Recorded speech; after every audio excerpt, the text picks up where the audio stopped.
أعوذ بالله من الشيطان الرجيم. بسم الله الرحمن الرحيم. الحمد لله رب العالمين والعاقبة للمتقين والصلاة والسلام على رسولنا محمد وعلى آله وأصحابه أجمعين. أما بعد. السلام عليكم ورحمة الله وبركاته. Hormatly Müslüman doğanlar, Allah'ın tebareke ve teala sizin ediyen ve etçep taat ve ibadetlerinizi öz dergahına kabul eylep, radi olun bennelerinden aylanlasın ve cumhurun edilecek vakit netihatları da durmuşumuzu özleştirip ona amal edip halkına, vatanına, enehine, atasına vefalı benneler olmaklığı nasip eylesin. Ve bizim yurdumuzda her yıl afıdalığı, ağzı birliği Beyk Rabbim ayırmasın ve şu yurt için, vatanın halkı için, diyecetin günlerini Arap çekip işleyen hormatlı prezidentimizin amcağın başladık. Maskalı ağdaları ağbat olsun. İyili utbahbil tütüyen işlerin ravaz alsın. Hormatlı Müslüman doğanlar, geçen cumhurumuzda ata enenin entek dünya inmedik çağatının önünü, dünya inmeke ve dünya ininden son 9 tane hakkını, çağatının önündeki en atanın 9 tane borcunu aydıptık. İnşallah ya tutansanız özleştirirsiniz deyip umid ediyen ve bugünkü cumhurumuzda da ata enenin önündeki çağaların hakkı, 13 tane hakkı var, etmeli hakkı var, saklanmalı hakkı var. Ama 13 tane hakkını inşallah inniki cumhurumuzda aydar. Hadir ene atanın önünde çağalarının doğru olmaklığı ve çağalarının ene atanın önünde ne ile hizmet etmelidigini ayetlerin üstü bilen, hadislerin üstü bilen ilki onun hükmünü, onun derecelerini öğrenelim. İnşallah onun bu ayet hadislerden çıkan netice olan 13 tane hakkının inniki cumamızda yetirir.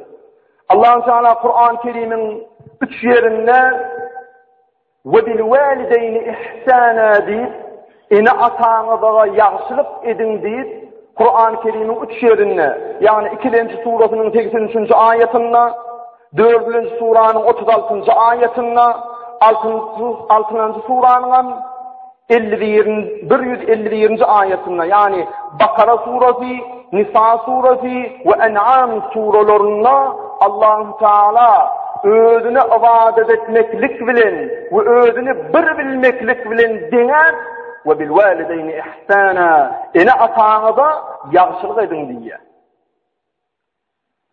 Doğrusu ne diyeceğim abi? Yine kaysalı yani. Allah Teala eninde atağıda hizmet etmekliği özüne ibadet etmeklik bilen dener. Allah'ını bir bilmeklik bilen dener. Ayet-i kerimede ve bil valideyni ihsana sözünü şu ayetler idinle getiriyor. O ayetler şeyle mesela 4. suranın Nisa surasının ayetinde şeyle diye 36. ayetinde A'udhu billahi mineşşeytanirracim. Bismillahirrahmanirrahim. Ve'budullaha ve la tuşriku bihi şey'en ve bil valideyni ihsana. Allah Teala aydiyor. Ey bennelem diye siz Allah'a ibadet edin. Yani bana ibadet edin diye Allah Teala. Hudaya bir zat-ı şerik getirmeyin. Yani şirk koşmayın. Hudaydan başka huday demeyin. O dine hudaydan Allah'dan bitiyen zatı onun özgürlüğünden dilemeyin. Ve ecenize kalkanıza yaxşılık edin diye. Bana ibadet edin, beni bir bilin, bana ortak koşmayın deydi, edinden ecenize kalkanıza var. Demek ecenize kalkanıza yaxşılık etmeklik, Allah'ını bir bilen yali, Allah'a ibadet eden yali, sevap var eken. Ve enine atana yaxşılık etmedin mi, tertini ettin mi, Allah'ını bir bilmeyen, Allah ortak koşan, Allah şirk getiren kafirler yali, ve Allah'a ibadet etmeyen, namaz okuman, orada tutman, giden adamlar ne il doğduktu yancak oldu, namazlar oldu, bir namazlar bilen din yanardı. Enesine, atasını inciden oldu. Yine de ayet-i kerimede Allah'ın Tebareke ve Teala ya İsra surasında وَقَضَى رَبُّكَ أَلَّا تَعْبُدُوا إِلَّا إِيَّاهُ وَبِالْوَالِدَيْنِ إِحْسَانًا. Yani bu dediği senin terwördigaryň berk höküm etdi. Yani Allah Teala men Allah ol sana şeyler berk buyruk berýän niye? Diňe özüne ibadet etmek. Yani Allah Teala diňe özüne ibadet edin. Diňe maňa ibadet edin. Ene ataňyza da ýagşylyk etmegi diye. Allah Teala'ya men size bir hüküm ettim diye. Gaty berşedi buyuranlar niye? Maňa ibadet edin. Bu ejeňe de taýňa da ýagşylyk edin diye. Bu ayetden belli bolýar, Allahu Teala'nın öňüne asy bolman, ene ataňa ýagşylyk etmek Allah'ın özüne ibadet eden ýaly. Ayetin ýerinde şeýle diye.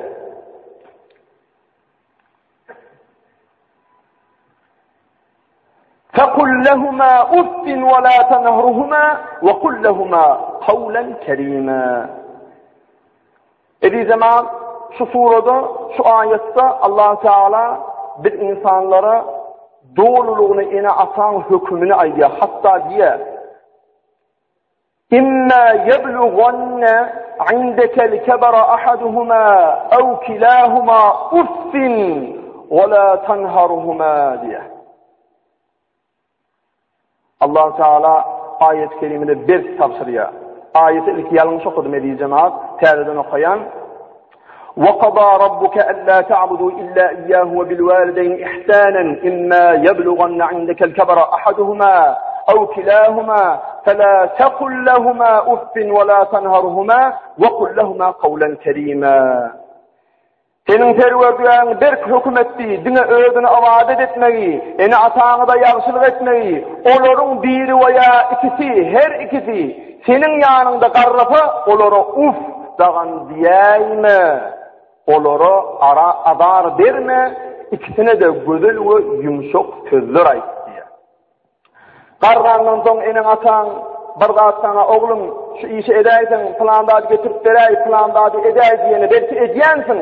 Yöne didar olup, ay didar ettin ay diyen manada etsin.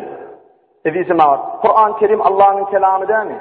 Allah Teala Kur'an-ı Kerim'de insanları düşünüyen sözlerini söylem olanmalı değil mi? Kur'an-ı Kerim'de Allah Teala Allah olup bizim diyen sözümü de aydiya. Burada diyeni didar oluyorsa na'udhu billah. Enene atağını şu söz diyeyim deyip Allah Teala aslanları ya uffi ve la tenharhuma diye. Hatta onun uff sözünü diyeyim bir zat diyenine diye. Oları yumuşak bolgun, oları incitmagın diye. Ve bu ayette de belli oluyor Allah Teala özünü ibadet etmeklik bilen diňe gecene pakana ýagşylyk et diye. Yine de ayet-i kerimede Allah Teala aydiyor. En işkuruli ve livalidey ve ileyyel masir. Yani ey bennem bana şükret. Yani men kadrımı bil. Sana her hil nimetler verdim. Ve enen atağına da şükret. Sen uğurlup gelecek yerin menin kapıyımdır diye.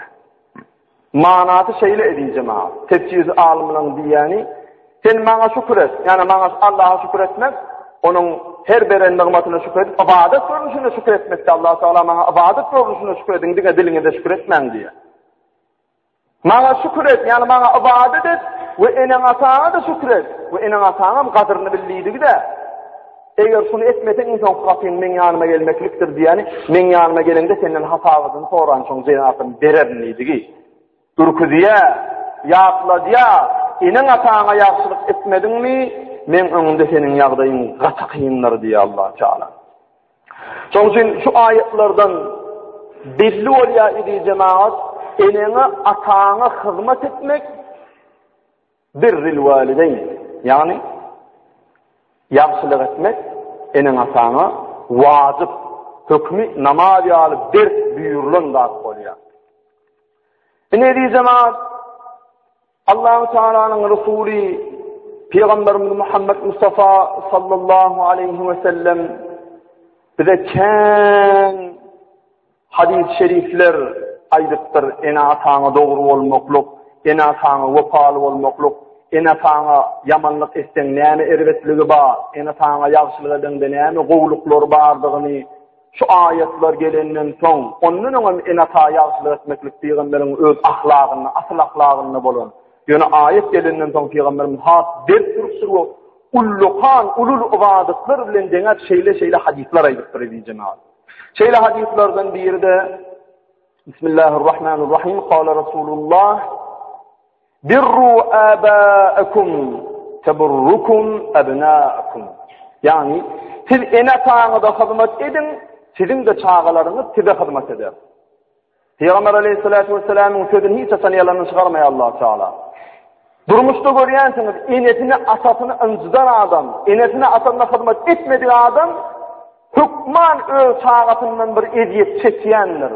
Öz çağatından bir erwet, enatyna näme görkezden bolsa, erwet tat görkezden bolsa, şoň erwet zadyny öz çağatyny kesesini alýandyr.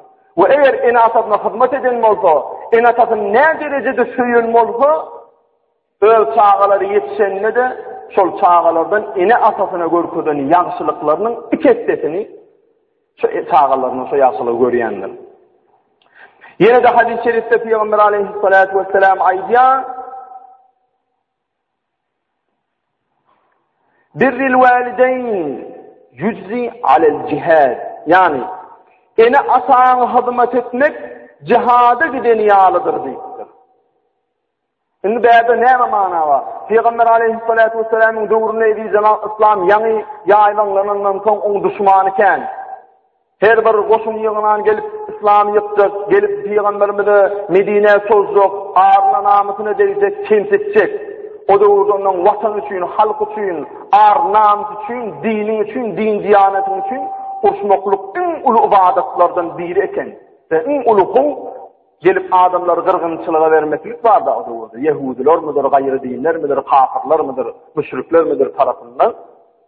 O şol döwürde iň uly ibadatlaryň bir ibadatlaryň biri jesurjasyna, batyrjasyna, çağalaryň yetim alsa-da, aýalyň dul galsa-da, öz anyň bir ölüm aşağına giyirse de şoňa göz gelip Allah rızası üçin watan goragyny urşak bir ullupan çogap eken. Allah Taala näme diýipdir? Ene taň rady etmeklik diýipdir. Urşak giden ýalykdyr diýipdir. Şu urşak gidenne watan üçin, ar namys üçin, din diýan üçin näme çogap alýan bolsa şu urşak giden adam. Ene asatyny ıncıtman, ene asatyna hyzmat eden adamyň şu çogaby alar deňjesini diýipdir Peygamberimiz. Yine de Peygamber aleyhissalatu vesselam hadis-i şerifinde aýdýar: "Ridallah fi ridal walidayn." Yani ene asaňy rady etmek Allah'ny rady etmeklikdir diýip. Yani sen Allah'ny rady etdiňmi, etmediň bilesin gelýän bolsa, ene asaň radylygyny sora diýipdir. Ene asaň senden rady bolsa, sen de bir 5 wagt namazda adam bolsaň, Allah senden radylyk şodur diýip. Hatta edijema Lawhul Mahfuzda Yedrat asmanyň aňyrtynda bir agaç bar, bizim hemmämiziň takdirimiz owwalyndan soňgaçan ýazylan. Şonuň ilki sahypalaryna Allah Taala birinji sahypasyna Bismillahirrahmanirrahimden soň ýazandy. Eger men Hudaý, men Allah'dyryn, siz ýokdun baradan Hudaýdyryn. Kimden meniň radylygym bilesiniz gelýärmi? Eger kimde kim enasatyny rady etse, bilinki men şol adamdan radydyr. Lawhul Mahfuz'un ilki sahypalaryna Allah Taala ýazyp goýupdyr. Men siziň Hudaýyňyz, men siziň Rabbiňiz. Meni bir bilin, maňa ibadat edin. We bilinki men kimden radylygymy bilesiniz gelýän bolsa diýipdir. Kim enasatyny rady eden bolsa, men şol adamdan radydyr diýipdir Peygamber aleyhissalatu vesselam. Yine de edidi yaşlanmadyken we udaş uly yaşly adamlar bilýändir enaň ataň gadryny. Ýöne yaşlanmady öňümizde entip durmuşymyzken, ene ataň haýır hasanat duasyny almak, alkyşyny almaklyk biziň öňümizde. Hiç saniyatdan çıkarmaň Peygamberimiz ýene bir şeýle hadis aýdýar. El-walid awsati abwabil cenneh. Ene asa cennetin inki ortak kapılarından biridir. Bu diýdigi cennetin en gowsy ene asaňy hurmat etsen şo berilýär diýdigi şo.